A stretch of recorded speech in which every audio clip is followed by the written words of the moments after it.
नमस्कार, गौराईज फूड रेसिपीमध्ये आपले खूप खूप खूप मनापासून स्वागत. तर आज आपण बनवतोय चवीला भन्नाट असलेली कुरडईची भाजी. आपण उन्हाळ्यात वाळवणामध्ये कुरडई बनवतो व ते वर्षभरासाठी स्टोअर करतो. पण वर्षभरात कुरडईचा चुरा जमा होतो व तो तळण्यासही कंटाळा करतो. तर अशा वेळेस कुरडईची भाजी बनवली जाते.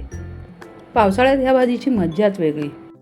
कुरडईच्या भाजीची चव खूप छान लागते. तुम्ही एकदा बनवली तर पुन्हा पुन्हा बनवाल.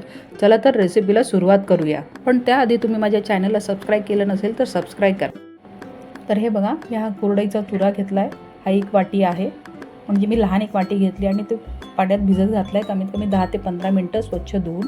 आणि त्यासाठी लागणारं साहित्य आहे कांदा, हिरवी मिरची, लसूण. कांदा मी हा 2 मोठे घेतलेले आहेत आणि मिरच्या घेतल्या आहेत. तर खलबत्त्यात आपल्याला मिरच्या आणि लसूण घालून घ्यायचं आणि त्यात थोडंसं मीठ घालायचं आहे, म्हणजे आपल्याला जेवढं लागेल तेवढं. आणि ते मीठ घालून आपल्याला मिरचीचा खरडा तयार करून घ्यायचा आहे. आता ही भाजी बनवण्यासाठी मी जाड तवा घेतला आहे. त्यात 2 पळ्या तेल घातलं आहे. तेल गरम झालं आहे. त्यात आपण 1 चमचा जिरं घातलं आहे आणि छान तडतडू दिलं आहे. त्यानंतर आपण कांदा घातला आहे. कांदाही छान आपण परतून घेऊया.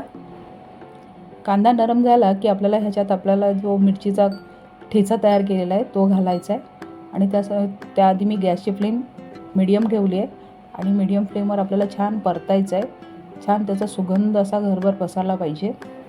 ही भाजी अशा पद्धतीने एकदा तुम्ही बनवून बघा, तुम्हाला नक्कीच आवडेल आणि तुम्ही पुन्हा पुन्हा ही भाजी बनवाल.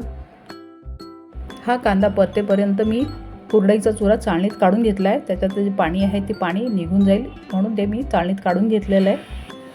आता हा कुरडईचा चुरा आपण कांद्यावर घालून घेणार आहोत आणि छान परतून घेणार आहोत. याच्यावर झाकण न ठेवता असंच आपल्याला शिजवायचं आहे. आणि कुरडई आपण पाण्यात ठेवल्यामुळे ती नरम झालेली आहे, त्यामुळे आपल्याला जास्त असे शिजवण्याची गरज पडणार नाही आहे. त्यामुळे कमीत कमी 5 ते 7 मिनटं आपण गॅसवर असंच ठेवणार आहोत.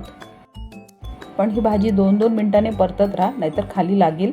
कारण की आपण झाकणही ठेवलेलं नाही आहे, त्यामुळे आपण सारखं 2-2 मिनटांनी परतायची आहे तिला. आणि असं आपण भाजी शिजवून घेणार आहोत. तरी बघा, छान अशी भाजी झालेली आहे. सुगंधही खूप छान सुटलेला आहे. ही भाजी तुम्ही चपाती भाकरीबरोबर खाऊ शकतात. भाकरीबरोबरही खूप सुंदर लागते. तर बघा, छान भाजी आपली तयार झाली. आता ह्याच्यावर आपल्याला कोथिंबीर घालायची आहे आणि कोथिंबीर घातल्यानंतर पुन्हा 2 मिनटं ठेवून गॅस बंद करायचा आहे.